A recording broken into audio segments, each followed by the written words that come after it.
ইউনূস সরকার যদি সেটা করতে ব্যর্থ হয়, ইউনূস সরকারের পরিণাম শেখ হাসিনার চেয়ে ভিন্ন কিছু হবে না। এটা আমাদের স্পষ্ট ঘোষণা। খবরদার হুঁশিয়ার করে দিয়ে বলতে চাই, ইসলামের বিপক্ষে অবস্থান নিলে বাংলাদেশের ক্ষমতার মস্তদে একদিনও টিকতে পারবেন না আপনারা। হে ভারতের মুসলমান সমাজ, বাংলার মুসলমানরা তোমাদের সঙ্গে আছে। ভারত জুড়ে তোমরা নরেন্দ্র মোদীর বিরুদ্ধে দুর্বার আন্দোলন করে তোলো। প্রয়োজনে আমরা দিল্লি অভিমুখে লং মার্চ করব। কোটি জনতা নিয়ে ভারতকে আবার হিন্দুত্ববাদ থেকে মুক্ত স্বাধীন করে ছাড়বো ইনশাআল্লাহ। প্রয়োজনে বাংলাদেশের সীমান্তবর্তী অঞ্চলগুলোতে ভারতের মুসলমানরা যদি নরেন্দ্র মোদীর বিরুদ্ধে কোনো কার্যক্রম গ্রহণ করে, বাংলাদেশের মুসলমানরা সীমান্তবর্তী এলাকাগুলোতে ভারত বিরোধী প্রতিবাদী কর্মসূচি পালন করবে ইনশাআল্লাহ। সেই সাথে আমরা বলতে চাই, ইনশাআল্লাহ আগামী ৩রা মে হেফাজতে ইসলামের পক্ষ থেকে ভারতের ওয়াকফ বিল পাস এবং মুসলিম নিধনের প্রতিবাদে সোহরাওয়ার্দী উদ্যানে মহাসমাবেশের ডাক দেওয়া হয়েছে। বাংলাদেশ খেলাফত মজলিস হেফাজতে ইসলাম বাংলাদেশের সেই মহাসমাবেশের সাথে সম্পূর্ণ একাত্মতা পোষণ করে মহাসমাবেশ বাস্তবায়ন করার জন্য নেতা কর্মীদেরকে রাজপথে নেমে আসার উদাত্ত আহ্বান জানাচ্ছে। নারায়ে তাকবীর! ভারতের ওয়াকফ বিল বাতিল করতে হবে। আল্লামা মামুনুল হক এগিয়ে চলুন, এগিয়ে চলুন।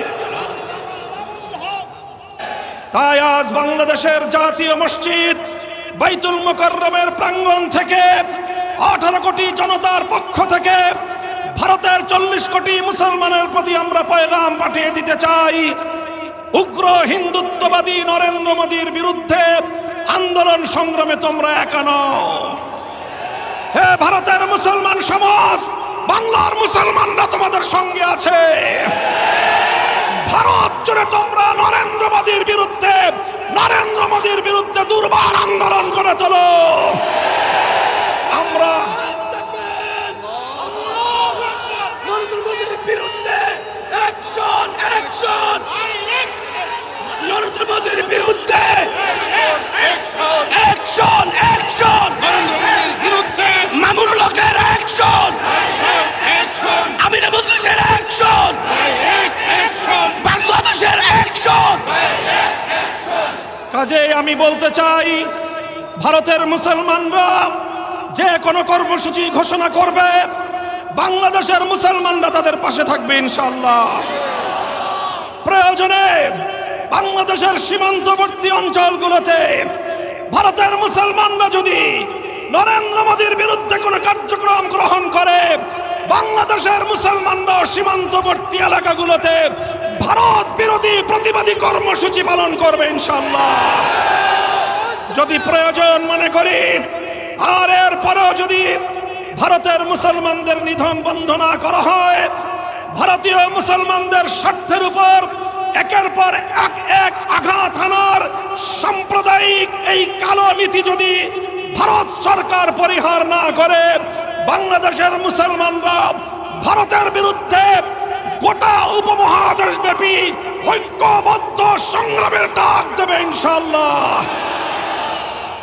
ইতিমধ্যে বাংলাদেশ সরকারের কাছে আহ্বান এসেছে, আঞ্চলিক জোট সার্ককে শক্তিশালী করে এই উপমহাদেশীয় অঞ্চলে দক্ষিণ পূর্ব এশিয়ায় ভারতের আধিপত্যবাদের বিরুদ্ধে সবগুলো মানবতাবাদী রাষ্ট্র ঐক্যবদ্ধ হয়ে ভারতের বিরুদ্ধে আগ্রাসী নীতির বিরুদ্ধে প্রতিরোধ গড়ে তুলবার আহ্বান জানাই। আমি বাংলাদেশ সরকারের প্রধান উপদেষ্টা জনাব প্রফেসর ডক্টর ইউনূসকে আহ্বান করি, আপনি উদ্যোগ গ্রহণ করুন। পাকিস্তান, নেপাল, ভুটান, শ্রীলঙ্কা, মালদ্বীপ সহ আপনারা ভারতের আধিপত্যবাদের বিরুদ্ধে রুখে দাঁড়ানোর টুটি চেপে ধরুন। যেভাবে আন্তর্জাতিক পর্যায়ে নরেন্দ্র মোদীকে আমাদের প্রফেসর ইউনূস সাহেবের সামনে একান্ত অসহায় মনে হয়েছে। আমরা সকল ছোট রাষ্ট্রগুলি যদি ঐক্যবদ্ধ হতে পারি, ভারত তার আধিপত্যবাদী কালো নীতি প্রত্যাহার করতে বাধ্য হবে ইনশাআল্লাহ। সংগ্রামী সাথী ও বন্ধুগণ, তাই আমি বলতে চাই, আজকের এই গণসমাবেশ থেকে আমরা দ্ব্যর্থহীন ভাষায় ভারত সরকারের প্রতি আহ্বান জানাবো, বিতর্কিত ওয়াকফ বিল অনতিবিলম্বে বাতিল করুন।